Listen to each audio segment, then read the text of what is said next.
একদিন বিড়ালের বাচ্চা তার মাকে না বলে রেল লাইনে চলে যায়।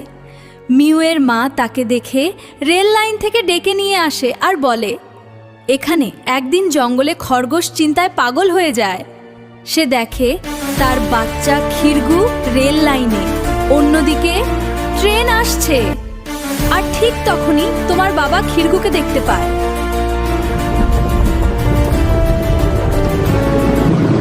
তোমার বাবা সুপারম্যানের মতো করে উড়ে আসে, জীবনের ঝুঁকি নিয়ে খিরগুকে বাঁচায়।